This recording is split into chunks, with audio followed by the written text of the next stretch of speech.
Yes, of course. You know, when you have that disappointment of losing 2 points last week, you won a game straight away. Start of the season has been a little bit different than last year. We had loads of games early on. Now we've had a week in between, so we've been training well, and I think the boys are ready. Yeah, everyone fully fit or happens? Yeah, we're still missing Scott, obviously, who's had the surgery this week. Marcus, Alex, Dean Henderson, they're not ready.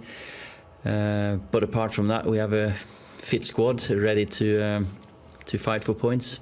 Absolutely. See the transfer window wide open at the moment. Just tell us where we are with certain players. Jesse Lingard for one. No, Jesse, I see him as a Man United player. I know there's been loads of speculation about him, but he's had a very good pre-season, just been picked for England in the squad. It's just been unfortunate that he got COVID just before the league started, and he would have 100% started the first game because of the pre-season he had, so we can see him doing well this season. Well, obviously one player who hasn't been in Gareth Southgate's plans is Mason Greenwood. Is that kind of good news for you, though? I guess disappointed with him, though. I think Mason's on the right track. I've had conversations with Gareth. He sees him as a potential England striker forward. We potentially see him as a very, very good talent. I think he's taken step by step, and the way Gareth wanted to manage that one, I felt very comfortable with, and I think Mason's on the right track, definitely. I mentioned the transfer window. Obviously it's wide open, and it looks like your arch rival City are doing big business in terms of Cristiano Ronaldo. How will that affect your title hopes, do you feel, if they get a player like Cristiano Ronaldo?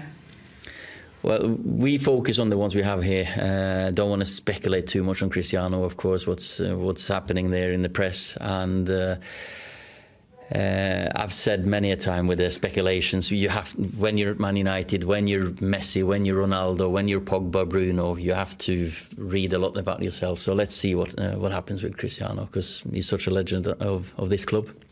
Andrew Mitten. Hi, Ollie.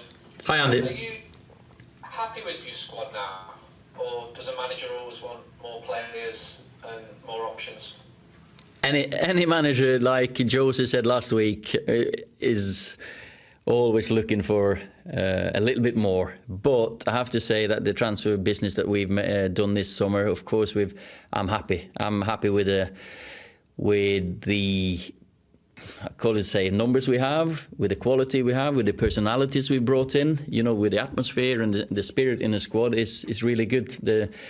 The staff with them, I think they fit each other really well, and you're never comfortable. Of course you're not as a manager, but you go to work and you see the chemistry is there, and I'm very happy with what we got here.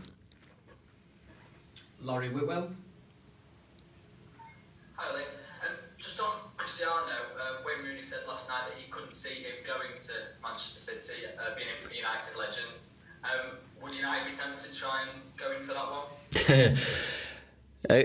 As I said, don't want to speculate too much because it's speculation. But Cristiano has been a legend of this club. He is a legend of this club. He's the greatest player of all time, if you ask me. I was fortunate enough to play with him. I coached him when I got my job. He almost retired me because that Wolverhampton game when I got injured, he kept switching sides. But such a tremendous human being as well. So let's see what happens with Cristiano. Everyone who's played with him, I think, have a soft spot for him. Simon Stone. Hi, Ollie. Just on a couple of other players, Donny van der Beek didn't get into the Dutch squad today, and also Phil Jones kind of came back during pre-season and seems to have disappeared again. Can you just update us on those two players and whether they've got any role to play this season for you? Yeah, I can do. Start with Donny, who, of course, we started against Leeds with a team that we picked, and a 5-1 win was, of course, I think a justification on the team selection. Of course, it always is. Then we moved to the next one. Scott couldn't play, and Nemanja has been our best player in the pre-season, I have to say. That's why I chose Nemanja. He's been terrific. So I went with them two. Donny has worked hard. He's done really well. I can't say anything else than he will get his chances when the season gets going. Last season we had the Carabao Cup games. We had a game every 3 or 4 days at the start. Now we've had a week in between, 8 days even. So I can't really say it in any other way that we made a decision. Of course, when you start as well as you do, you don't want to rotate too much. But we made a couple of this. Scott couldn't start, and that was the decision that Nemanja started instead of Donny. He was very close, very, very close, and he has been very positive in the games. And Phil, he has had a horrible 18, 19, 20 months, and probably a year before that as well with injuries. I think Rio was a bit not out of order, but he was a bit unlucky. He should have called me and asked why Phil hasn't played or why Phil hasn't been here, because Phil is a no-fuss, get-on-with-it type of guy, and I think that was out of order completely. I know more than anyone how it feels to be injured at that stage. Phil's still not 30 years of age. He's probably, since I came here, he's battled against this knee injury, and he put his body on the line every single training session, every single game. There's a few times we've had to manage him, and he's never done anything but give everything for the club. And Rio, of all, he should know more than go out and say this. I've wanted to say a lot. I've not said too much about Phil's injury because I've more or less protected him. Phil's never in social media, never asks to do interviews. He just gets his head down, proper professional. No fuss, family man, and just wants to get back fit. And we managed to get him half an hour against Burnley, which was the first half an hour against an opponent. He's played here in training. He's working his way. I was out for 2 years in a 3-year period with a knee injury. And Phil has battled valiantly, I'd say. And it's nothing more. I know how Phil has felt, because you're embarrassed at times coming in. But he has to look after his career. And he's now getting back to fitness. And now is not the time for me to throw him in, because I think if we give him a little bit more, maybe a month, 6 weeks, some behind closed doors, he'll be there. And it's for me as a manager to see that he can see the light at the end of the tunnel. It's great, because I've been through the same. So I think Rio knows as well. I think Rio should. I think he feels a little bit sorry about that one. I've not spoke to Rio, but I think he should. Sorry, that was a big, long one, but I feel Phil deserves that, because he's played here for 10 years and he's always given everything. Thank you. Thanks. Samuel Lockhart. Thanks for asking.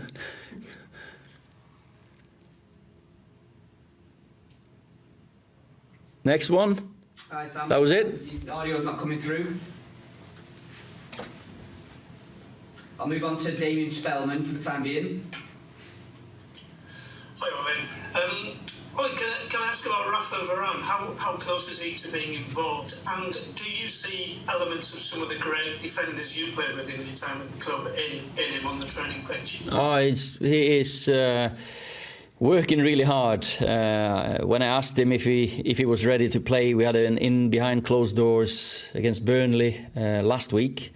And he felt, no, I need to suffer on the training field first. He needs to work, because he had his holidays. He came in, said his goodbyes at Real Madrid. Then he didn't train with them. Then he was waiting for his visa. Then he came here, had his isolation.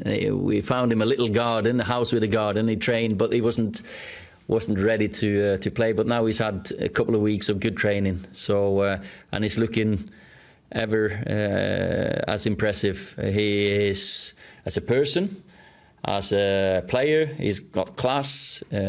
So he will fit in at Man United, definitely. And I think we've signed a top person and a player at the right time, because a new challenge for him after being a World Cup winner, Champions League winner at Real Madrid so many times. He probably needed a challenge, and hopefully we can challenge him to take the next step.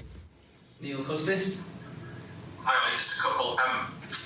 We played so well against Leeds, and then at Southampton, when you got the goal, you seem to have the impetus. Is the early lesson this season, because it's happened quite a lot last season, when you drew games, sort of when you get that impetus, putting your sort of foot down on the pedal? I think you're right. When they were not too dissimilar, those two games, in the way they went. Of course, we took the lead against Leeds, then they scored, then we got the momentum and we scored a couple quickly, and we were clinical. And that was the difference this time with Southampton. We weren't clinical. We didn't take our chances. We had as many or even more against Southampton. But if you're not clinical and ruthless in the box, then you won't win points in the Premier League. So we had a good spell. When I've looked at it, we had a good 10, even 15 minutes after we scored that we should have scored more. And then the last 15, we lost our way. And that was the thing we've looked at now. Stick to your structure, believe in ourselves, believe in what we're doing, believe in your teammates, and keep sticking to what we're good at. That Cristiano is quite ruthless, isn't he? I knew you were going to ask. Yeah, to be fair, I could have been in that box and scored a few as well. The ones he scored, just tap-ins, them overkick tap-ins and stuff. No, I have to say, as I said earlier, he's probably the greatest player of all time, arguably him and Messi. So, but then it is what it is. Mike McGrath. So just on that, Ollie, if Allegri has said that Cristiano wants to move, I was just asking, with one of the greatest players ever on the market, why would Manchester United not try for a move like that? Well, it's I didn't think Cristiano was going to turn out leaving Juventus, and it's been speculation this morning, speculations the last few days, of course. So we've always had a good communication. I know Bruno's been talking to him as well, and he knows what we feel about him. And if he was ever gonna move away from Juventus, he knows that we're here.